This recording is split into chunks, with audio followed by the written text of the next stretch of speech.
할렐루야. 거룩한 주일 아침입니다. 1월을 시작하는 둘째 주일 아침 예배 나오신 여러분 모두를 주의 이름으로 환영합니다.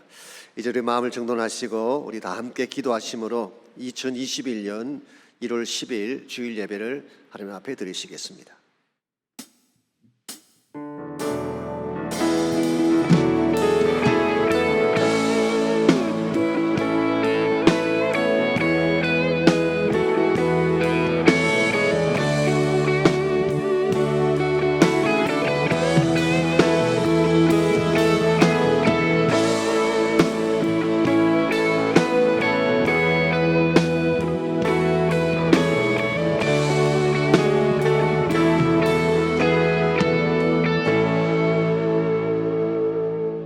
하나님은 우리의 피난처시요 힘이시니 환난 중에 만날 큰 도움이시라. 그러므로 땅이 변하든지 산이 흔들려 바다 가운데 빠지든지 바닷물이 솟아나고 뛰놀든지 그것이 넘침으로 산이 흔들릴지라도 우리는 두려워하지 아니하리로다. 너희는 가만히 있어 내가 하나님 됨을 알지어다. 내가 문나라 중에서 높임을 받으리라. 내가 세계 중에서 높임을 받으리라 하시도다. 아멘. 이 아침 살아계신 하나님을 우리 전심을 다하여 찬양합니다. 세상이 요동치고 수많은 문제들이 우리 앞을 가로막고 있을지라도 하나님은 여전히 살아계시며 온 세계를 다스리시며 우리 심령 가운데 운행하시는 것을 감사합니다. 이 아침 전심을 다해 예배할 때에 하나님의 큰 영광 나타나게 도와주시고 하나님의 은혜가 우리 심령 가운데 임하는 귀한 아침 되게 하여 주옵소서. 예수님의 이름으로 기도하옵나이다.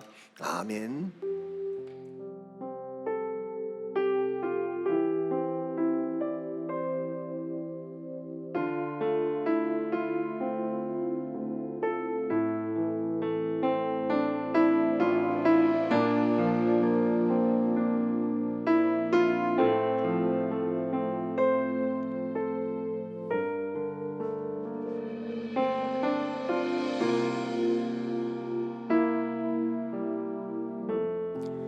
지극히 높은 주님의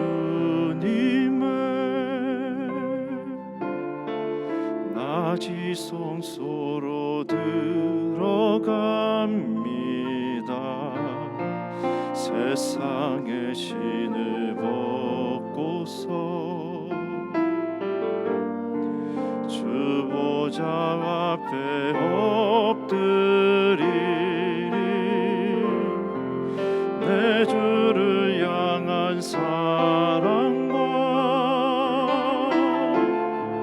그 신뢰가 사그러져 갈 때 하늘로부터 이곳에 장막이 덮이네.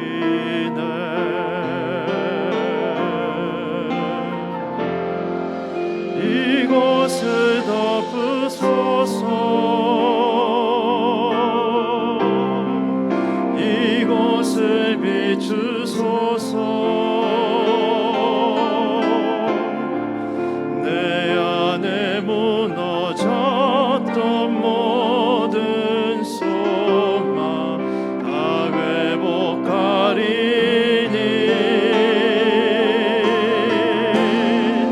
이곳을 지나소서. 이곳을 만지소서. 내 안에 죽어가는 모든 예배 다 살아나리라.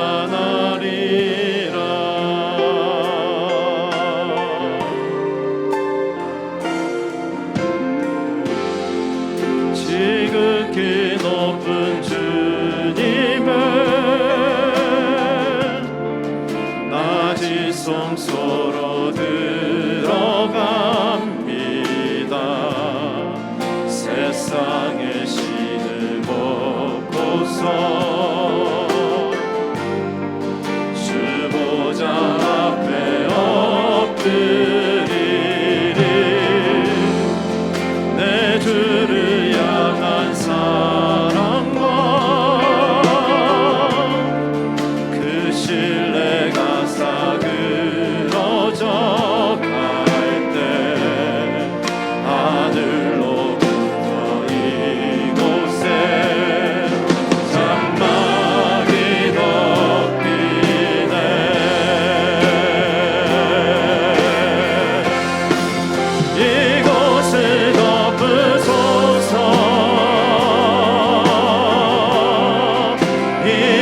이곳을 비추소서.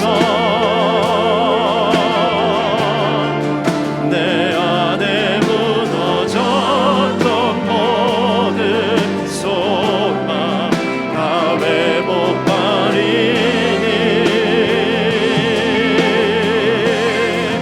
이곳을 지나소서. 이곳을 만지소서.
거룩하시고 전능하신 하나님, 역사의 시간과 끝을 주관하신 하나님, 이 시간 오직 그 하나님을 높이기를 소망합니다. 이 예배가 현재의 상황이나 감정과 상관없이 주님을 찬양하길 원합니다. 저희와 함께 하시는 주님의 임재를 체험하며 그 속에서 감격과 감사가 마르지 않게 하시고 찬양으로 물든 동상 같은 예배되게 하여 주시옵소서. 2000년 전 골고다 언덕의 그 십자가 사랑이 지금 이 시간 동일하게 이 예배 가운데 임재하시사 그 주님의 사랑만을 경배하게 하옵소서. 지난 한 해 무릎 선교와 제자 훈련과 프레즈너 몽족 단기 선교를 통하여 2020년 한 해가 그저 코로나로 움츠렸던 시간이 아니라 세밀히 일하시는 하나님을 체험케 하시니 주의 은혜입니다. 그 어느 때보다 코로나로 힘든 새해를 맞이하였지만 특별 새벽 기도회를 통하여 우리의 존재와 신앙의 근거가 하나님께 있음을 고백케 하시고 세상의 방법과 가치관이 엄습해도 뜻을 당한 다니엘처럼 하나님 마음이 합당한 삶을 살기로 결단케 하시니 감사입니다. 특별히 우리 다음 세대 유치, 유년, 초등, 우리 타이러스 다이 청년 세대가 이 세상에 그 무엇도 하나님을 대신할 수 없음을 선포케 하시고 삶의 최우선순위를 오직 주의 나라에 두는 믿음의 세대로 불릴 듯 일어나게 하여 주시옵소서. 국내외 선교 사역과 모든 선교사님을 굳건하게 붙들어 주시고 현재 상황 때문에 때론 불안과 염려가 엄습할지라도 성령이 주시는 감사와 평안과 위안이 모든 사역에 넘치게 하셔서 끝까지 십자가 붙들고 승리하시는 모든 선교사님 되도록 주여 축복하여 주시옵소서. 드리는 기도 제목 위에 주님 함께 하시사 때를 따라 공급하신 하나님의 은혜 또한 허락하여 주시옵소서. 힘든 시기를 겪고 계시는 담임 목사님을 위하여 기도합니다. 기도와 말씀으로 성령의 능력을 다하여 주시사 영적 분별력과 하나님의 지혜를 높여 주셔서 이 어둠의 시기를 능히 감당하시는 귀한 목사님 되게 하여 주시옵소서. 오늘 목사님을 통하여 선포되어지는 능력의 말씀이 하나님을 믿는 자들이 어떻게 세상을 이기는지 나타나게 하여 주시옵소서. 고난에 있는 자리이든 영광과 기쁨이 있는 자리이든 늘 함께 하시는 하나님만 드러나게 하여 주시옵소서. 2021년 하나님의 사역 위에 쓰임받을 때 저희는 주님 뒤에 철저히 가리우시고 오직 주의 영광만이 드러나는 것을 기쁨으로 삼는 성도들 되게 하여 주시옵소서. 우리와 영원토록 함께 하실 예수 그리스도 이름으로 간절히 기도함나이다.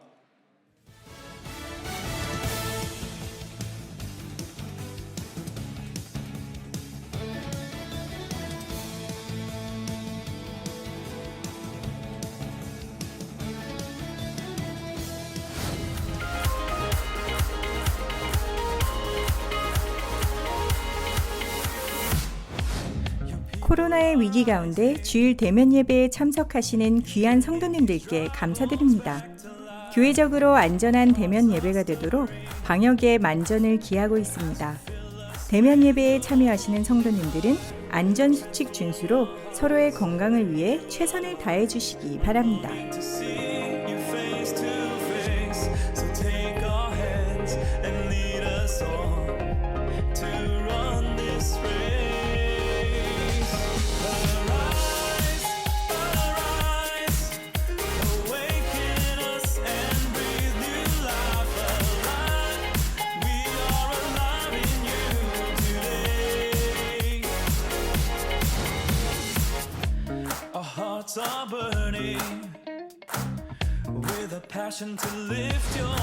이번 금요일에 온라인 어와나를 오픈합니다.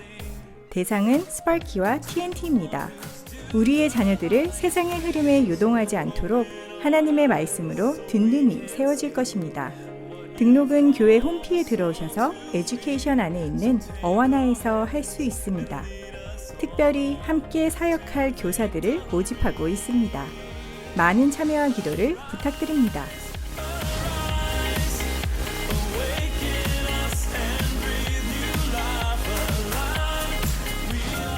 코로나의 어두운 터널을 통과하시는 성도님들의 중보기도 신청을 받습니다. 기도 제목에 대한 비밀은 철저히 보장됩니다. 모든 사역자들이 함께 기도하겠습니다. 기도 제목 카드를 적으셔서 신청함에 넣어주시기 바랍니다. 중보기도 신청함은 교회 현관 옆 메인 게시판 아래에 있습니다.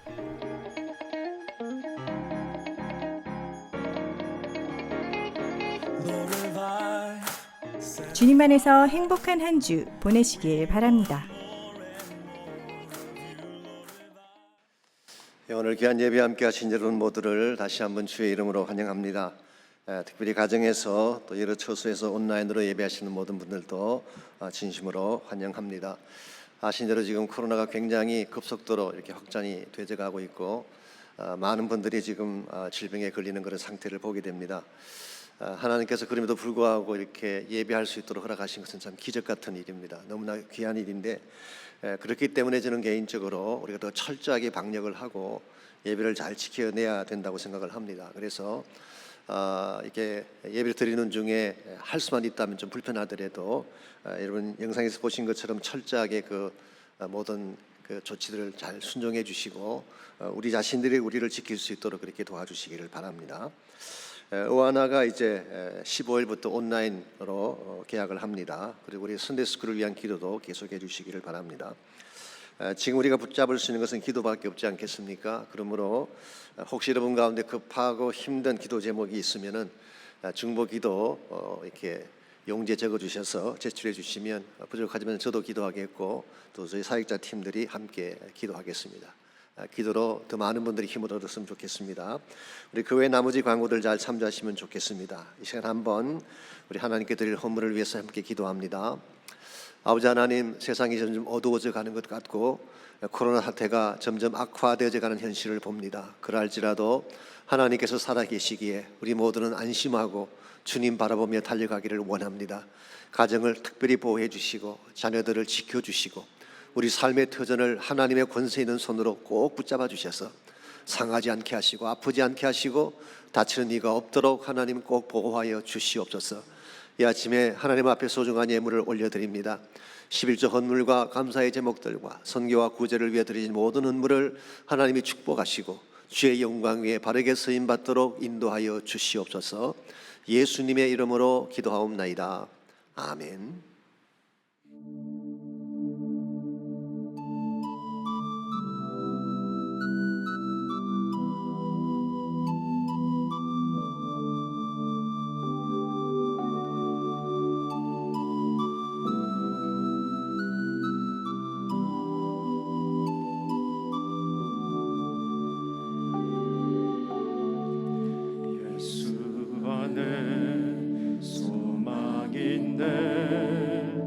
내 빛과 힘 나의 노래 환난 중에 도우시는 주 나의 견고한 반석 크신 사랑 크신 평화 두려움에서 날 건지네 내 위로자 내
가장 소중한 지식.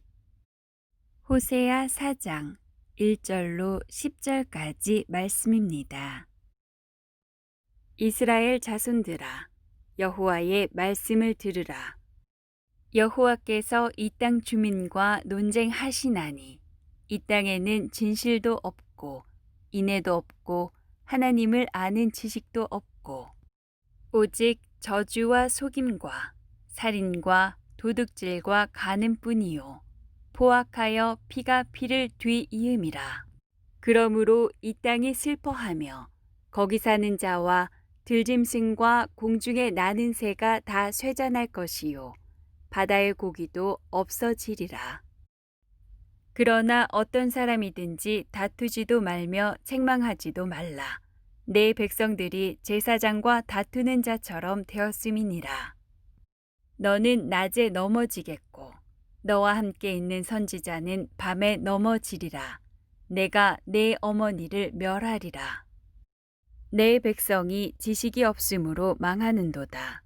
내가 지식을 버렸으니 나도 너를 버려 내 제사장이 되지 못하게 할 것이요 내가 내 하나님의 율법을 잊었으니 나도 내 자녀들을 잊어버리리라.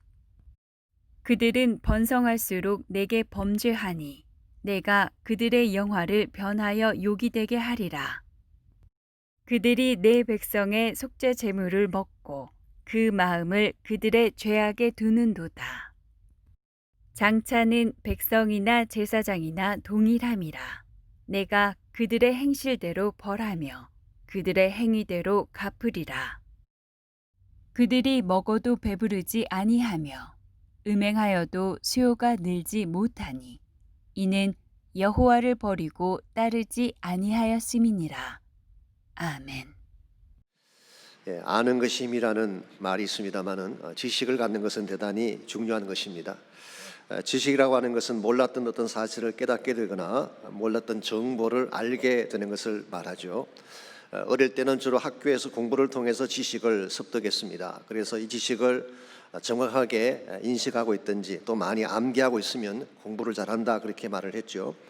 요즘은 매스컴이나 인터넷을 통해서 많은 지식을 습득하고 있습니다. 근데 그 지식의 양이 엄청나게 많은 것을 보게 됩니다. 다니엘서에 보시게 되면 마지막 시대 특징 중에 하나를 지식의 양이 많아질 것이라고 했습니다. 실제로 이 시대의 지식의 양이 얼마나 급증하고 있는지 말이죠. 인류 역사를 보게 되면 지식의 양이 늘어나는 기간이 갈수록 빨라진 사실을 보여주고 있습니다. 예수님부터 1700년까지 지식의 양이 배로 증가하는 데 걸린 시간이 1700년이었습니다. 그랬는데 그 다음에 배로 증가하는 데 200년이 걸렸어요. 1900년에 2배가 됐습니다. 그 다음에 2배로 증가한 데는 50년밖에 안 걸렸습니다. 1950년도에 2배로 증가했습니다. 그러더니 그 후에는 2배로 증가하는 데 걸린 시간이 20년밖에 안 됐어요. 지금은 어떤지 아십니까? 하루에 2배 이상씩 지식이 증가하고 있다고 말하고 있습니다.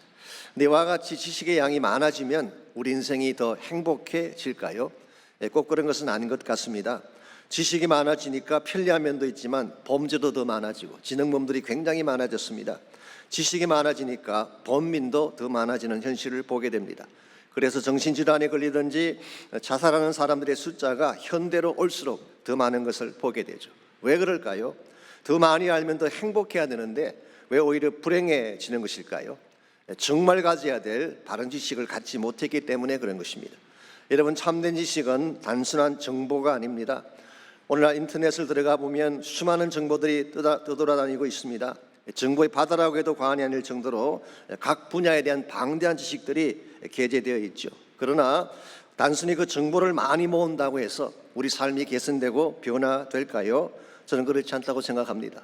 그 수많은 지식과 정보들이 나의 삶과 연결이 돼야 되는 것입니다. 그래서 그 지식이 나의 삶을 이끌고 힘이 될 때에 그 지식을 통해서 발전도 이루게 되고 좋은 열매도 맺게 되는 것입니다. 근데 만일 정보를 위한 정보로 끝나고 나의 삶에 아무 영향을 끼치지 못하게 된다면 그 많은 정보는 가치가 없다고 말할 수가 있습니다.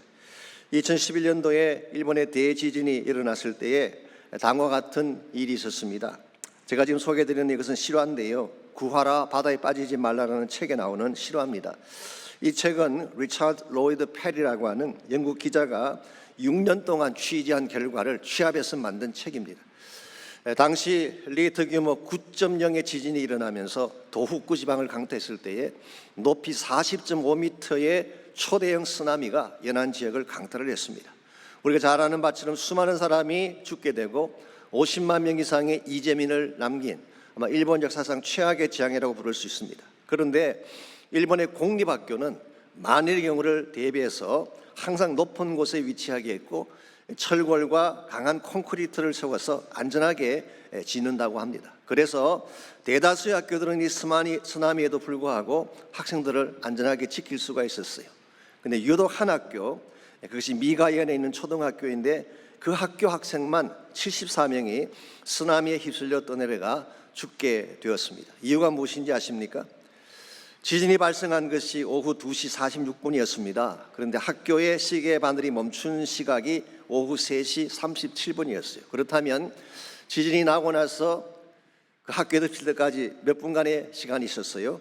51분입니다. 이 정도 시간이면 충분히 대피소까지 갈 수 있는 시간인데 왜 그들은 바다에 떠내려갔을까? 학교 매뉴얼에 다른 정보는 다 기재가 되어 있는데 대피소로 가는 길이 명시되어 있지 않았기 때문이라고 합니다. 그래서 어느 길로 갈 것인가 우왕좌왕하다가 74명이 그 파도에 떠내려가 죽게 된 것입니다. 여러분, 정보가 아무리 많으면 뭐합니까? 그 정보가 생명의 길로 인도하지 않는다면 아무 가치가 없는 것입니다. 오늘 우리가 가지고 있는 정보나 지식도 마찬가지입니다. 우리가 많은 지식을 소유하고 있지만 그 지식이 나의 삶의 앞길을 생명으로 이끌지 못하고 진정한 축복으로 안내하지 못한다면 그 지식은 나에게 아무 가치가 없는 것입니다. 조금 우리가 주제가 벗어나는 이야기인지 모르지만요, 저는 사실 아까 그 스토리를 읽으면서 이런 생각이 언뜻 들었어요. 오늘 우리 아이들이 학교에 가서 지식을 배우지 않습니까? 일본의 공립학교처럼 가장 안전한 곳에 튼튼한 콘크리트 건물을 지어놓고 아이들을 가르치고 있잖아요. 근데 아무리 그런 곳에 아이를 가르쳐도 그들이 배우는 지식이 생명의 지식이 아니라면 우리 아이들이 다 죽을 수도 있겠구나, 그런 생각이 얽혀 들었어요. 여러분, 한번 깊이 생각해 봐야 됩니다. 인류학교가 중요한 게 아니고 명문대가 중요한 게 아니라 생명의 지식을 가르치냐가 더 중요한 것입니다. 여러분과 삶을 참으로 생명의 길로 이끌고 우리 인생을 부유하게 만들 진정한 차원의 지식은 과연 무엇일까요? 그것은 바로 하나님을 아는 지식입니다. 다른 것은 갖지 못해도 하나님 아는 지식을 가지면 바르게 살 수 있는 것입니다.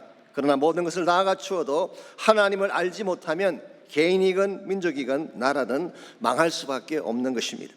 이것은 오늘 본문을 기록한 호세아 선지자가 말하고 싶어하는 핵심 메시지라고 할 수가 있습니다. 사실 호세아서는 오늘 본문인 4장부터 본론이 시작이 됩니다. 4장 1절부터 14장 9절까지 이 성경 전체를 보게 되면 9편의 설교가 나옵니다. 오늘 본문의 말씀은 그중에 첫 번째 케이스인데요, 첫 번째 설교가 4장 1절에서 5장 4절까지 나오는데 그 주제가 하나님을 아는 지식이 없음에 대한 것을 다루고 있습니다. 1절 말씀 먼저 보겠습니다. 이스라엘 자손들아, 여호와의 말씀을 들으라. 여호와께서 이 땅 주민과 논쟁하시나니 이 땅에는 진실도 없고 인내도 없고 하나님을 아는 지식도 없고 그랬어요. 우리말 번역에는 그렇게 되어 있지 않지만 히브리 원문에는 들으라라고 하는 단어가 이 문장 제일 앞에 나오고 있습니다. 히브리 말로 쉐마라고 하는 단어입니다. 이 쉐마라는 단어를 들으면 어떤 구절이 연상되지 않습니까? 신명기 6장 4절에서 9절이 연상될 것입니다. 우리가 흔히 쉐마라고 하면 신명기 6장 말씀을 말하는 것입니다. 들으라 이스라엘아, 그렇게 시작되는 말씀이죠. 사실 이것이 히브리 교육의 핵심이고 오늘날 유대인 교육의 핵심을 쉐마라고 말합니다. 이 쉐마가 유대인을 성공시킨 비결이라고까지 말을 하고 있죠. 이 쉐마의 내용이 무엇인가요? 세 가지입니다. 첫 번째로 내 하나님 여호와를 사랑하라는 것입니다. 두 번째는 이 말씀을 내 마음에 새기라고 했습니다. 그리고 세 번째로 이것을 너의 자녀에게 부지런히 가르치라, 그렇게 되어 있어요. 그래서 오늘날까지도 유대인들은 이와 같은 세 가지 사실을 실천하며 살아가기 때문에 어디를 가든지 성공을 하는 것입니다. 이게 바로 신명기의 쉐마인데요, 오늘 본문은 그 반대 케이스를 소개하고 있습니다. 신명기의 쉐마가 유대인의 번영을 이끈 원인이라고 말을 한다면 오늘 본문에서 호세아가 말하는 쉐마는 그들을 패망으로 이끈 원인을 소개하는 쉐마라고 그렇게 부를 수가 있겠습니다. 그래서 오늘 본문에서 여호와께서 이 땅 주민과 논쟁하시겠다고 말한 것입니다. 그래서 논쟁한다는 말의 뜻은 말다툼한다, 알교한다 그런 뜻이 아닙니다. 이것은 그들을 법정에 세운다 그런 뜻이에요. 자, 무슨 사유로 그들을 법정에 세우겠다는 것일까요? 진실도 없고 인애도 없고 하나님을 아는 지식도 없기 때문이라고 했습니다. 자, 여기에 보게 되면 세 가지가 없는 것으로 나와 있습니다만은, 그러나 더 정확히 말하면은 사실 한 가지가 결핍한 것입니다. 하나님을 아는 지식이 없게 되면 다른 두 가지는 따라서 없게 되는 것입니다. 오늘 본문에서 말하는 지식이 과연 어떤 것일까요? 히브리 말로 다트라는 말인데요, 이것은 단순히 어떤 인포메이션이나 하나님에 관한 어떤 정보를 의미하는 것이 아닙니다. 이 말은 인격적이면서 체험적인 차원의 지식을 말하는 거예요. 그래서 NIV 성경은 오늘 이 말씀을 knowledge라고 번역을 하지 않고 acknowledgement, 인식이라고 번역한 이유가 여기 있습니다. 즉 하나님을 하나님으로 인정하지 않는 것, 하나님의 주재권 하에 살지 않는 것, 이것을 바로 하나님을 알지 못하는 지식이라고 표현한 것입니다. 여러분, 하나님을 안다고 하는 것과 하나님에 관해서 하는 것은 비슷한 말 같지만 다른 말입니다. 하나님에 관해서 안다, 그 말은 단순히 하나님을 지식적으로 안다는 뜻이에요. 예컨대 신학적으로 성경적으로 하나님에 대한 정보를 많이 갖고 있으면 하나님을 지식적으로 많이 안다고 할 수가 있죠. 여러분, 이와 같은 정보를 많이 가지면 우리 삶이 변할까요? 저는 그렇게 생각을 안 합니다. 여러분, 신학교를 가시게 되면요, 지식적인 면에서 하나님을 잘 아시는 학자들이 많습니다. 저희들하고는 비교도 안 될 정도로 방대한 지식을 가지고 있는 교수님들을 만날 수가 있어요. 그렇다고 해서 그분들이 꼭 하나님을 잘 믿을까요? 물론 그들 중에 훌륭한 분도 많이 계십니다. 그러나 그렇지 않은 분도 계세요. 심지어 이 자유주의 입장에서 가르치는 분들은요, 성경의 지식은 가르치면서도 자신들은 믿지 않습니다. 이와 같은 것이 하나님에 관해서 아는 케이스, 이건 우리의 삶에 아무 도움이 되지 않습니다. 그런데 두 번째로 하나님을 안다라고 하는 것은 하나님을 인격적으로 만나서 관계를 맺는다는 뜻입니다.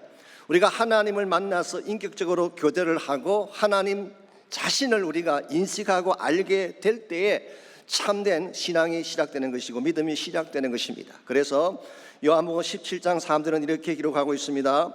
영생은 곧 유일하신 참 하나님과 그가 보내신 자 예수 그리스도를 아는 것이라고 했어요. 여기서 안다는 말의 의미가 단순히 지식을 의미하는 것이 아닙니다. 예수님을 인격적으로 만나서 내 마음에 영접한다는 뜻을 갖고 있어요. 그래서 우리가 성경적인 컨셉으로 구원이 뭡니까? 이 관계가 회복되는 것이 구원이에요. 그게 생명인 것입니다.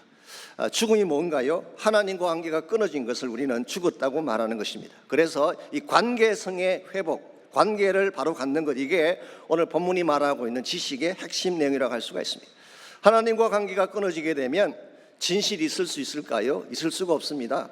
하나님과의 관계가 끊어지면 인애, 사랑과 긍휼의 마음이 있을 수가 있을까요? 없는 것입니다. 그래서 오늘 본문에서 근본적인 이유는 하나님을 지워버린 마음, 하나님을 인식하지 않는 마음, 이것이 사실은 북왕국 이스라엘이 가지고 있던 근본 문제라고 오늘 성경은 소개하고 있습니다. 여러분, 어떤 민족이든지 어떤 나라든지 하나님을 마음에 지우게 되면 망할 수밖에 없어요. 개인의 삶도 마찬가지입니다. 하나님이 생명의 근본이시고 하나님이 모든 생사화복을 다스리시는 분이신데 그 하나님을 지우고 나면 남을 게 뭐가 있겠어요? 이런 의미에서 여러분이 정말 인생이 막히지 아니하고 또 설사 막혔을지라도 그것을 뚫고 날아오르기를 원하신다면 하나님께로 돌아와야 하는 것입니다. 그럼에도 불구하고 이 땅에는 하나님을 마음에 품지 않고 사는 분들이 많이 계세요. 심지어 교회에 다니는 사람들 중에도 하나님을 알지 못한 채, 하나님을 인정하지 않는 채 사는 분들을 많이 볼 수가 있습니다. 만일 여러분 가지가 내 마음 중심에 하나님을 인식하지 않고 하나님을 지운 채 살아가게 된다면 어떤 현상들이 벌어지게 될까요? 오늘 본문을 보시게 되면 하나님을 알지 못한 사람들의 혹은 하나님을 지워버린 사람들의 반드시 경험하게 될 세 가지 차원의 현상을 소개하고 있습니다. 첫 번째로 어두운 삶이 도래하는 것입니다. 여러분, 태양이 지면 밤이 찾아오는 것처럼 빛 대신 하나님이 떠나가시면 어둠이 찾아올 수밖에 없는 것입니다. 그래서 2절 말씀 보시면은 하나님을 지워버렸을 때, 하나님 우리 삶을 떠나가셨을 때에 우리에게 남겨지게 될 현상이 어떤 것인지가 잘 나와 있어요. 2절입니다. 오직 저주와 속임과 살인과 도둑질과 간음뿐이요 포악하여 피가 피를 뒤잇게 된다고 했습니다. 이 모든 특징들은 하나님이 없어졌을 때 일어날 수 있는 특징들이에요. 한마디로 말하면 어둠의 상황이고 케이아스라고 부를 수가 있겠습니다. 사람들을 계속 보십시오. 그러므로 이 땅이 슬퍼하며 거기 사는 자와 들짐승과 공중에 나는 새가 다 쇠잔할 것이요 바다의 고기도 없어지리라고 했습니다. 이 땅에 슬퍼한다, 이 말은 The land is mourning, 탄식하며 통곡하며 운다는 뜻이에요. 얼마나 이 땅이 황폐하고 상해했으면 이 땅이 운다고 표현을 했겠어요? 거기 사는 모든 자들이 다 쇠잔하게 되고 짐승들도 없어지게 되고 바다의 물고기도 없어지게 되는 것, 이게 바로 하나님이 떠났을 때에 남게 될 삶의 현주사라고 부를 수가 있습니다. 오늘 우리의 삶 가운데 하나님이 떠나가시면 동일한 현상이 일어날 수가 있어요. 하나님이 계시기 때문에 어둠이 떠나간 것이고 하나님이 계시기 때문에 우리가 보호를 받는 것인데, 이 하나님이 없어지게 되면 우리 모두는 이와 같은 케이아스를 경험할 수밖에 없는 것이죠. 자, 이와 같은 어두운 현실을 회복하려면 무엇이 필요할까요? 자기 변명을 한다고 해서 이 어두운 현실이 떠나가겠습니까? 오늘 우리가 잘 아는 것처럼 누구를 탓하는 블레임 게임을 한다고 해서 이 문제가 해결되겠나요? 4절과 5절을 보시면요, 오늘 성경은 서로 탓하든지 블레임하든지 그런 걸 하지 말라고 말씀하고 있어요. 그러나 어떤 사람이든지 다투지도 말며 책망하지도 말라, 내 백성들이 제사장과 다투는 자처럼 되었음이라 그랬어요. 아마도 이와 같이 상황이 악화되어지니까 백성들이 제사장들을 찾아가서 항의하면서 다투었던 것 같습니다. 거기에 대해서 오늘 성경은 다투지도 말고 책망하지도 말라 그렇게 말씀하셨어요. 우리말 번역은 이렇게 되어 있지만요, 원래 이 성경의 뜻은 그런 것입니다. 이 뉴 리빙 트랜슬레이션이 번역을 잘했는데요, 다른 사람에게 손가락질을 하지 말라 그런 뜻이에요. Don't point your finger to someone else. 다른 사람에게 너의 손가락질을 돌리지 말아라. Don't try to pass the blame. 다른 사람 탓하지 말라 그렇게 번역한 것입니다. 우리에게 어떤 불행이 찾아오면 우리는 항상 누구를 탓합니다. 누구 때문이야? 당신 때문이야? 사회 때문이야? 정부가 잘못해서 그래? 이렇게 탓하는 경향이 있죠. 근데 진짜로 이 문제를 해결하려면 사실은 자신을 봐야 되는 거예요. 5절 말씀 보시면요, 너는 낮에 넘어지겠고 너와 함께 있는 선지자는 밤에 넘어지리라. 내가 내 어머니를 멸하리라 그랬어요. 이걸 쉽게 표현하면 이런 뜻입니다. 너도 범죄했고 지도자도 범죄했고 선지자도 범죄하고 온 나라가 다 범죄했다 그런 뜻이에요. 누구를 탓할 게 없는 이유가 나도 동일하게 잘못을 범한 사람이기 때문에. 이런 의미에서 여러분과 제가 정말 이 어둠의 문제를 풀어가기를 원한다면 나의 잘못을 인정하고 하나님의 은혜 앞으로 나아가야 되는 것입니다. 십자가 앞에 나아가서 나의 죄를 자백하고 토해낼 때에 하나님께서 우리 심령에 새로운 빛을 비추어 주시고 회복을 허락해 주시는 거예요. 그러므로 우리 삶이 하나님을 떠나가게 되면 1차적으로는 어둠의 현실을 경험할 수밖에 없습니다. 두 번째로 하나님을 지우고 나면 영적 특권을 상실하게 되는 것입니다. 영적인 특권을 다 잃어버리게 돼요. 6절을 계속 보겠습니다. 내 백성이 지식이 없으므로 망하는도다. 내가 지식을 버렸으니 나도 너를 버려 내 제사장이 되지 못하게 할 것이요 내가 내 하나님의 율법을 잊었으니 나도 내 자녀들을 잊어버리라고 하셨어요. 여기서 다시 한번 그 이스라엘 민족 패망의 원인을 소개하고 있죠. 내 백성이 지식이 없기 때문에 망한다고 말하고 있습니다. 돈이 없어 망한 것이 아닙니다. 기술이나 제도나 군사력이 허술해서 망한 게 아니에요. 하나님 무시하고 하나님을 떠나갔기 때문에 망한 것입니다. 자, 이와 같이 이스라엘 백성이 하나님을 버리는, 즉 지식을 갖지 못한 상태가 되니까 거기에 덧이어서 하나님의 말씀의 지식까지도 버린 것 같습니다. 그래서 너가 지식을 버렸으니 나도 너를 버리겠다 할 때 두 번째 나오는 이 지식은 하나님의 말씀, 율법을 말하는 것입니다. 그래서 그 다음 절에도 내 하나님 율법을 잊었다는 표현을 했죠. 이런 면에서 하나님만 버린 것이 아니라 하나님이 주신 말씀까지도 저버리게 되는 것. 일반적으로 상대방이 좀 소중하든지 내가 사랑해야 될 대상이면은 그 사람이 하는 말을 잘 듣게 돼 있어요. 비근한 대로 제가 와이프 말을 잘 듣는 편인데요, 물론 버럭 화를 낼 때도 있지만 일반적으로 억지를 내밀면서 신중하게 잘 듣는 편입니다. 왜 그렇게 하는지 아세요? 사랑하는 사람이 말이니까. 다른 사람이 이야기한다면 안 듣겠지만 나를 사랑하는 자가 나에게 말을 할 때는 pay attention하고 listen to 하는 것입니다. 우리가 하나님을 진짜 사랑하게 되고 하나님을 존중하게 되면 그분의 말씀을 듣게 돼 있어요. 그래서 우리가 하나님을 떠났다고 하는 증거 중에 하나가 뭔지 아십니까? 아주 전형적인 증거 중에 하나가 말씀을 가볍게 여기는 거예요. 제가 얼마 전에 미국 사람들의 영적 상태를 점검하는 자료 하나를 봤는데요. 거기에 보니까 미국 사람들이 얼마나 성경에 대해서 무지한지가 잘 나와 있었습니다. 이건 교회 다니는 사람들을 대상으로 물은 설문조사인데요. 모세가 누구냐고 물었을 때에 상당 숫자가 예수님의 12제자 중 하나라고 답을 했어요. 소돔과 고모라가 뭐냐 그랬더니 남편과 아내 이름이라고 답한 자가 많았어요. 존 다르크를 노아의 아내라고 대답한 사람도 많이 있었어요. 이 존 다르크 아시죠? 존 다르크. 불란스식으로는 존 다르크라고 이렇게 발음을 하지만 영어식으로는 조앤 오브 아크예요. 아크가 방주잖아요. 그러다 보니까 이 하나님이 그 노아의 방주를 만드신 것을 염두에 두고 존 다르크를 노아의 아내라고 답하는, 하나님에 관해서 무지한 사람들이 많습니다. 말씀에 대해서 모르는 사람들이 많습니다. 이와 같이 우리 마음 가운데 하나님도 버리고 하나님 말씀도 지워버리게 되면 하나님께서 어떻게 하시겠어요? 오늘 본문에 보니까 두 가지를 박탈할 것을 말씀하셨어요. 첫 번째로 내가 너를 버려 제사장이 되지 못하게 하겠다. 이 제사장직을 박탈했어요. 두 번째로 나도 너의 자녀들을 잊어버리겠다 그랬어요.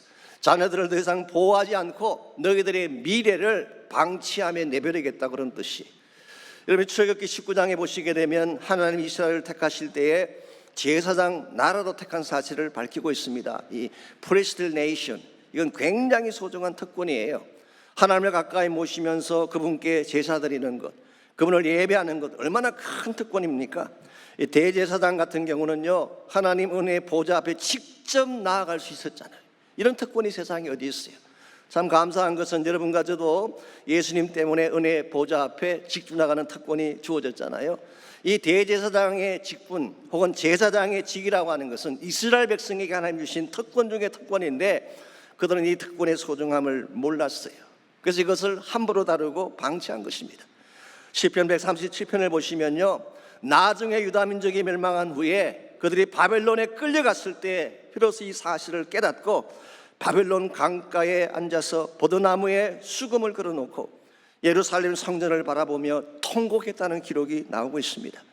하나님이 나에게 주신 축복을 소중히 여길 수 있어야 돼요. 이 소중한 축복을 간직할 수 있어야지 이걸 함부로 다루고 버리게 되면 언젠가는 울며 통곡하게 되는 것입니다. 여러분 예배의 축복 여러분 소중히 여겨야 돼요. 예배 드릴 수 있을 때에 이것을 소중히 여기고 지켜내야 되는 것입니다.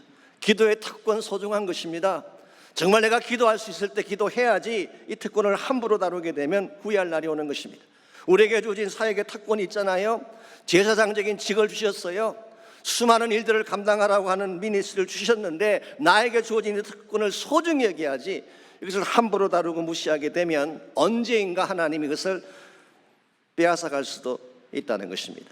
여러분 축복은 나에게 주어졌을 때 소중히 여기고 간직해야 돼요. 옛날에 한국의 어떤 군인 출신의 우리 남자 성도님인데요, 이 장성 출신이십니다. 한때는 교회를 나가서 하나님 믿던 그런 분인데 아마 사회적 지위가 높아서 그런지 모르지만 교회를 떠났어요. 사교육에 들어가서 놀고 세상 일 하느라고 교회 출석을 안 했습니다. 주변에는 목사님이 가서 권면을 많이 했는데 나중에 하겠대. 자기 아내도 간청을 했습니다마는 나중에 하겠대. 그러던 중에 이분에게 질병이 왔습니다. 전신을 움직일 수 없는, 정말 발 한 짝 내디딜 수 없는 이런 질병에 걸리게 된 것입니다. 이분이 병에 걸려서 고생을 하고 병이 점점 깊어져 가면서 정말 몸을 움직일 수 없는 그런 상태가 오래 갔을 때에 하루는 아내 손을 붙잡고 한 말이 무엇인지 아십니까? 자기가 죽기 전에 한 번만 정장을 하고 교회 나가서 예배 드린 것이 소원이다, 그런 말을 했어요. 평소에 마음대로 예배 드릴 때는 다 무시했다가 이와 같이 모든 것이 사라진 후에야 이것이 소원이 된다고 말하는 것, 얼마나 안타까운 그런 현실입니까? 오늘 저분과 저에게 하나님이 주신 특권들이 참 많은데 이 특권들이 주어졌을 때에 그게 여러분이 충성을 다하시고 이것을 소중하게 사용하시는 것을 배워야 돼요. 우리가 하나님을 떠나가게 되면 우리 삶 속에 어둠도 찾아오지만 또 한 가지 우리가 가지던 특권도 사라지게 되는 것입니다. 세 번째로 하나님을 지우게 되면 허망한 삶을 경험할 수밖에 없습니다. 허망한 삶. 7절 말씀 봅니다. 그들은 번성할수록 내게 범죄하니 내가 그들의 영화를 변하여 욕이 되게 하리라고 했어요. 자, 그들이 번성할수록 내게 범죄했다. 이 말의 뜻이 무엇일까요? 어떤 분은 여기서 그들을 제사장으로 해석하기도 합니다. 우리 NIV 성경은 그런 의미에서 번역을 해놓았어요. 그런데 제 생각으로는 문맥을 보게 되면 이건 제사장들을 지칭한다기보다는 이스라엘 나라를 지칭한다고 보는 것이 옳습니다. 왜냐하면 앞절에서 내 제사장이 되지 못한다는 그 말이 priestly nation이 못 된다, 그런 의미를 갖고 있기 때문에 우리 7절에 나오는 그들을 이스라엘 나라로 보는 것이 더 옳은 것 같습니다. 말씀드렸던 것처럼 여로보암 2세가 다스릴 때 이스라엘 나라는 큰 번영을 일으켰죠. 영토가 확장되어지고 경제적인 부가 늘어났습니다. 자, 이와 같이 번영이 일어나게 되고 잘 먹고 잘 살게 되면 하나님을 더 잘 섬겨야 될 것 같은데 실제는 그렇지 않았어요. 오늘 본문에 의하면은 너희들이 번성할수록 더 범죄가 늘어났다, 그렇게 말하고 있어요. 이게 인간이 가지고 있는 참 악한 네이처가 아닐 수 없습니다. 모든 것이 잘 되면 하나님을 더 잘 섬겨야 되는데 잘 먹고 잘 살게 되면 하나님을 떠나가는 현실, 이거 참 안타까운 것이죠. 여러분 기억해야 될 중요한 사실이 있습니다. 하나님이 없는 번영은 참된 번영이 아니에요. 하나님이 빠져버린 성공은 진정한 차원의 성공이라고 말할 수 없습니다. 우리는 외형상 보여지는 이 번성, 이 성공을 보고 속을 때가 참 많은데요, 물질이 부여하게 되고 삶이 잘 풀리고 모든 것이 잘 이루어지게 되면 우리는 스스로 속기 쉽습니다. 하나님 없이도 번성할 수 있다고 착각하기 참 쉬워요. 근데 그것은 대단히 위험한 생각이 아닐 수가 없습니다. 그래서 이스라엘 백성이 이와 같이 번성하고 번영하게 되었을 때에 오히려 하나님을 멀리 떠난 관계 때문에 9절 말씀 보시면은 그들의 행위대로 갚으리라 말씀하시죠. 심판하겠다, 그런 뜻이에요. 10절 말씀 보시면은 그들이 먹어도 배부르지 않게 될 것이다. 채워지지 않는다는 것입니다. 이게 허망한 삶을 말하는 것입니다. 많이 먹는데 채워지지가 않아요. 많이 가졌는데 만족이 없어요. 이게 emptiness, 텅 빈 삶의 현주소인 것입니다. 이런 면에서 우리에게 주어진 번성이나 번영도 중요하지만 더 중요한 것은 이 모든 것을 가져오게 하신 하나님이 더 중요한 거예요. 성공했을 때 하나님을 더 잘 믿어야 돼요. 내 삶에 번성이 왔을 때 하나님을 더 잘 섬겨야지 이게 진짜 중요한 성공이 되는 것입니다. 이런 의미에서 우리가 하나님을 버리고 하나님을 상실한 채 살아가게 되면 어둠이 찾아오는 것입니다. 두 번째는 영적인 특권을 다 상실하게 되는 것입니다. 세 번째는 무엇을 가져도 채워지지 않는 emptiness, 허망한 삶을 경험할 수밖에 없는 것입니다. 여러분 이와 같은 삶을 사시기를 원하세요? 여러분 남은 생애가 허망하고 어둡고 그리고 영적인 모든 축복을 박탈당한 채 사는 그런 삶을 여러분이 정말 원하세요? 아마 한 분도 그걸 원하는 분은 없을 거예요. 더 아름답게 살기를 원하고 더 행복하게 살기를 원하고 더 풍성하고 가치 있게 살기를 원하지 않습니까? 자, 그렇다면 우리가 어떻게 할 때에 이와 같이 하나님을 떠났던 케이아스를 다 정리하고 참된 차원의 축복과 회복을 위해 나아갈 수 있을지, 오늘 말씀을 마무리하면서 프랙티컬한 제안 3가지를 하고 오늘 말씀을 제가 맺으려고 합니다. 첫 번째로 여러분이 인생의 케이아스를 정리하고 참된 회복으로 돌아오려면 하나님 품으로 돌아와야 됩니다. 하나님 품으로 돌아오라. 하나님 품이 우리의 본래적 위치죠. 삶의 본래적 위치인 그리스도 안으로 들어와야지 모든 회복이 시작되는 것입니다. 여러분 성경을 다시 한번 자세히 보십시오. 하나님이 이스라엘을 버리신 게 아닙니다. 하나님은 언제나 그 자리에 계셨어요. 그런데 이스라엘이 하나님을 떠나간 거예요. 하나님을 배척하고 떠나갔기 때문에 그들이 멸망하게 되고 상실 가운데 빠진 것입니다. 여기서는 마치 누가복음 15장에 나오는 탕자의 케이스와 동일합니다. 탕자가 아버지 집을 떠나갔지 언제 아버지가 아들을 쫓아냈나요? 쫓아낸 적이 없습니다. 자기가 나간 거예요. 아버지 품을 떠나가면 자유가 있을 것 같고 행복이 있을 줄 알고 아버지 품을 자기가 떠나간 거예요. 아버지는 언제나 그곳에 계셨어요. 오늘 본문에 나온 이스라엘 백성의 케이스도 마찬가지입니다. 하나님은 언제나 그 자리에 계셨어요. 그러므로 이 백성이 회복될 수 있는 길은 다시 하나님께로 돌아가면 되는 것입니다. 탕자가 아버지 품으로 돌아왔을 때에 상실한 모든 특권이 회복되어졌던 것처럼 오늘 우리가 하나님을 설사 떠나갔다고 할지라도 하나님 품으로 돌아가게 되면 아들됨의 특권도 회복이 되어지고 아버지 집의 풍요함도 회복이 되어지게 되고 무엇보다 상실했던 마음의 기쁨과 우리 인생의 존엄성이죠, 디그니티도 회복이 되어져서 참 아들답게 살게 되는 것입니다. 이런 면에서 혹시 여러분 가운데 아직도 아버지 품으로 돌아오지 않은 채 아버지를 떠나간 상태에서 방황하시는 분이 혹시 계신다면 속히 주께로 돌아오시기 바랍니다. 두 번째로 우리가 이 케이아스를 정리하고 모든 것을 회복하려면 두 번째로 하나님의 주재권을 인정해야 돼요. 우리가 하나님께로 돌아온 후에는 하나님이 나의 주인 되심을 선포하고 그분의 로드십 하에 살아야지 우리 인생이 바르게 진행이 되는 것입니다. 잠언 3장 6절은 이렇게 기록하고 있습니다. 너는 범사의 것을 인정하라. 그리하면 내 길을 지도하시리라 그랬어요. 범사가 뭔가요? 모든 일이죠. In all ways acknowledge him.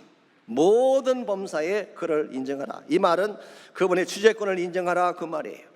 하나님이 내 인생의 주인이다 그 사실을 인정하고 그분이 뭐라고 말씀하시든 따르라는 것입니다. 그렇게 하면 그분이 우리의 길을 지도하신다고 했어요. 제가 NASB 성경을 봤더니 I will make your path straight. 너의 길을 평탄하게 만들 것이다. 막혀있는 모든 것들을 다 뚫고 너의 길이 열린 길이 되어서 straightly 평탄하게 진행될 수 있도록 만들겠다 그런 뜻이에요. 우리 힘만으로 인생에 막힌 것 뚫을 수 없습니다. 우리의 힘만으로 우리의 모든 피로 채울 수가 없어요. 그러나 하나님이 우리 인생의 주인이 되시면 하나님이 길을 뚫어주세요. 우리의 텅 빈 인생을 하나님이 채워주시는 것입니다. 그러면 우리 인생의 가장 중요한 것은 하나님의 주재권 하에 사는 것입니다. 그러면 염려할 게 없어요. 제가 언젠가 소개해드렸던 스탠리 템이라고 하는 분, 이분은 사실 선교를 많이 하신 분이죠. 국제 OMS 이사로 지금 섬기는 분이기도 한데요. 이분이 옛날에 어릴 때 그 폐기된 필름을 수거해서 판매하는 그런 일을 했죠. 거기에 나오는 언을 채집해서 판매하는 일을 했습니다. 하루는 모아둔 그 필름이 제법되어서 이것을 다른 지역으로 차를 몰고 가서 판매하려고 가지고 갔어요. 이걸 팔면 한 $80 정도의 돈을 벌 수 있기 때문에 자동차 기름이 넉넉하지 않은 것을 보면서도 안심하고 그곳으로 간 것입니다. 근데 조금 오후 늦게 도착했는데 그 지역에 있는 그 회사 사장님이 시카고로 여행을 가고 없었어요. 직원이 말하기를 사장님이 안 계시기 때문에 이걸 곧바로 돈으로 줄 수 없다는 것입니다. 낭패가 났습니다. 주머니를 뒤져보니까 돈이 딱 10센트짜리 동전 하나 하고 1센트짜리 동전 3개밖에 없었어요. 합이 얼마입니까? 13센트, 13센트밖에 없었어요. 일단 그 돈으로 주유소에 가서 기름을 넣었는데 이것으로는 집까지 가기에는 태급시 부족한 것입니다. 이제는 어떻게 해야 됩니까? 타지에 와서 돈은 없고 가스탱크는 비어있고 할 수 있는 게 기도밖에 없죠. 하나님께 기도가 시작이 됐습니다. 하나님 제발 좀 도와주십시오.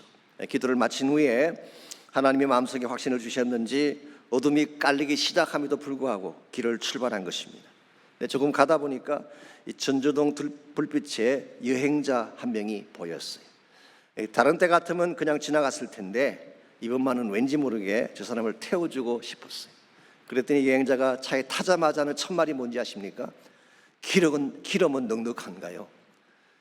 뭐 기름 상태 말한 적도 없는데 기름이 넉넉하냐고 묻더니 자신이 차값을 내는 대신에 기름 넣어주고 싶으니까 다음 가스스테이션에 가서 기름을 넣고 가자 그렇게 이야기했어요. 내 주머니에 돈이 없다고 일을 못하는 거 아니에요. 하나님이 돈 있는 사람 붙여주면 할 수 있는 거예요. 그래서 스탠리 템이 가스스테이션에 가서 기름을 넣고 넉넉하게 집으로 돌아오게 된 스토리를 이야기하면서 이 사건을 통해서 그가 깨달은 중요한 사실이 있다고 고백을 했어요. 하나님은 나의 가스통이 텅 빈 것도 알고 계시는구나. 그리고 기도만 하면 채워주시는구나. 여러분 인생을 살아가다 보면 인생의 가스탱크가 텅 빌 때가 있잖아요. 그래서 갈 길을 멈추었을 때가 있습니다. 그러할지라도 하나님이 우리의 주인이 되시면 하나님이 채워주세요. 가던 길을 멈추지 않도록 하나님이 가스를 채워주셔서 달리게 하는 거예요. 이게 너의 길을 지도한다는 말의 핵심입니다. 오늘 여러분과 제가 범사에 하나님을 주인으로 인정하시기를 바랍니다. 2021년 한 해는 내가 사는 것이 아니라 나를 다스리는 하나님이 앞장서 가실 수 있도록 그분의 주재권을 인정하시면 여러분 한 해 모든 삶이 평탄하게 아름답게 잘 진행될 거예요. 마지막 세 번째로 인생의 케이아스를 정리하고 참 회복을 이루려면 참된 번영을 참된 번영을 추구해야 되는 것입니다. 참된 번영. 사실 요즘 한국이 세상적인 관점에서 보면은 번영하는 나라가 됐죠. 경제적으로 그렇습니다만은 문화적으로도 한류의 그 기세가 굉장합니다. 거의 전 세계를 휩쓸고 있다고 해도 과언이 아니에요. 작년 12월 달에 BTS가 타임즈가 선정한 올해의 연예인이 됐잖아요. 그래서 타임지 표지 인물로 BTS가 나왔습니다. 제가 좀 과장해서 말하자면요, 단군 이래도 이런 일이 없었어요. 한국 문화가 이렇게까지 각광받은 적이 없었습니다. 저는 개인적으로 감사할 일이라고 생각합니다.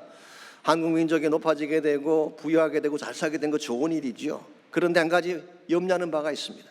이와 같은 번영에 속은 나머지 하나님 없이도 살 수 있다고 생각한다면 이건 대단히 위험한 것입니다. 솔직히 말씀을 드리면 과거에 우리 그리스도인들은 기도를 많이 했어요. 잘 먹고 잘 살진 못했지만 한국 땅에 하나님 경외하는 소리가 높았어요. 새벽에 나와 통회하며 자복하며 우는 눈물의 기도가 많았어요. 요즘 그렇지 않습니다. 기도가 스탑됐어요. 눈물이 스탑됐어요. 예배는 드리는데 감격이 사라지고 없습니다.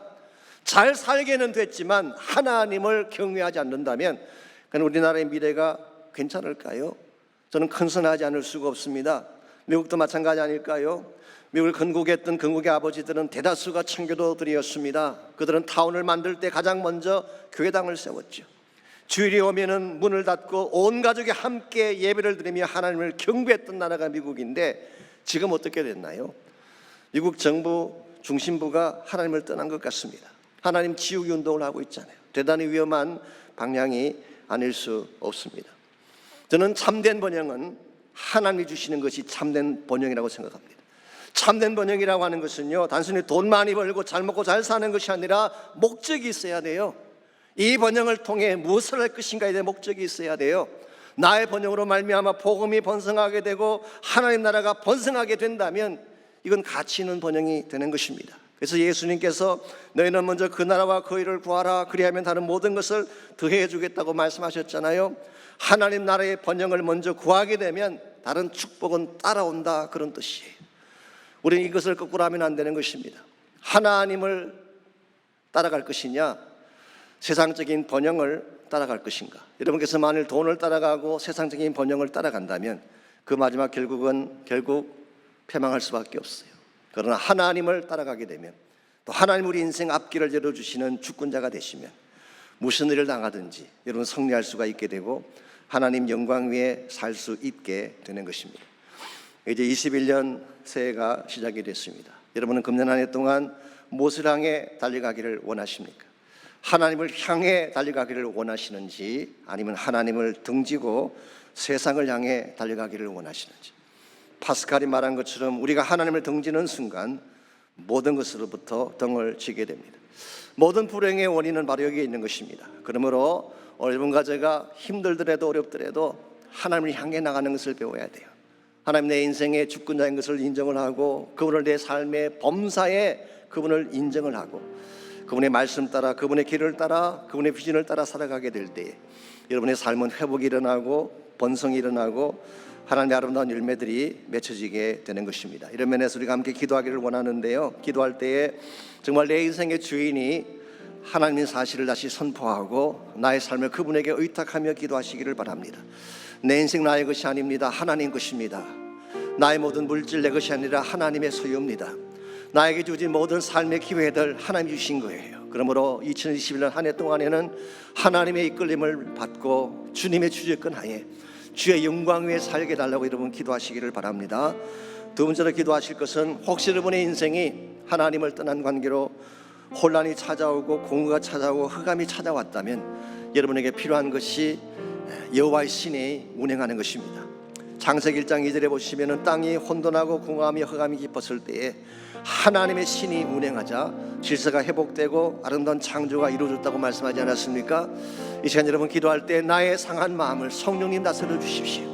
깨어지고 어둡고 정말 허망한 가운데 있는 나의 심령을 주의 성령님 운행하여 주셔서 생기를 회복시켜 주시고 능력을 회복시켜 주시고 참된 기쁨과 자유함을 회복시켜 달라고 기도하시기를 바랍니다. 우리 다 같이 한 목소리로 함께 우리 헌신의 기도, 결단의 기도 드립니다. 하나님 감사합니다. 우리 인생 가운데 하나님을 만나게 하신 것 감사합니다. 내 인생의 주인이 내가 아니라 하나님이라는 사실을 깨닫게 하신 것을 감사합니다. 정말 살아도 주를 위하여 살고 죽어도 주를 위해 살 수 있는 우리 모두가 되게 하여 주셔서 하나님의 영광 위에 쓰임받게 하시고 주의 나라 복음의 번성을 위해 쓰임받을 수 있는 우리 모두가 되게 하여 주옵소서. 하나님 혹시라도 우리 가운데에 하나님을 떠나가는 가운데서 아직도 방황하며 어둠 길을 헤매는 형제나 자매가 혹시 있다면 저는 그들의 마음을 탁해 주십시오. 주께로 돌아오게 하시고 하나님의 품으로 돌아오게 하셔서 잃어버린 모든 것들을 회복하게 하시며 주의 더 큰 영광 위에 살아갈 수 있도록 은혜를 베풀어 주옵소서. 하나님 이 시간 특별히 기도합니다. 연약한 가운데 있는 지체들을 위해 기도합니다. 코로나 때문에 경제적인 압박 때문에 삶의 역경 때문에 아버지 하나님 힘들어하고 아파하고 신음하는 많은 지체들이 있습니다. 주님 그들을 도와주십시오. 주의 품으로 안아주십시오. 하나님의 권세 있는 손으로 치유하여 주셔서 그들이 다시 일어서게 하시고 회복되게 하시고 주의 영광 위에 날아올 수 있도록 은혜를 베풀어 주시옵소서. 신자비 증량 못하리 한없는 은혜 경험 못해 만유의 주님 영광 버리고 온갖 멸시 감당하셨네. 주님 달리신 십자가 희생 만왕의 왕 날 사셨네. 나는 영원히 주와 살리라. 예수 나의 참 소망. 셋째 날 새벽 침묵을 깨고 약속 이루신 부활의 주 유다의 사자 말씀하셨네. 사망 권세 힘을 잃었네. 유다의 사자 말씀하셨네. 사망 권세 힘을 잃었네. 예수 승리하셨네.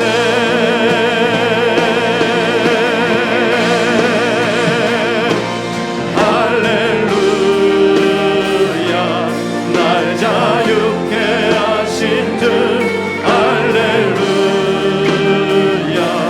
죽음을 이기시고 모든 사슬 풀리네.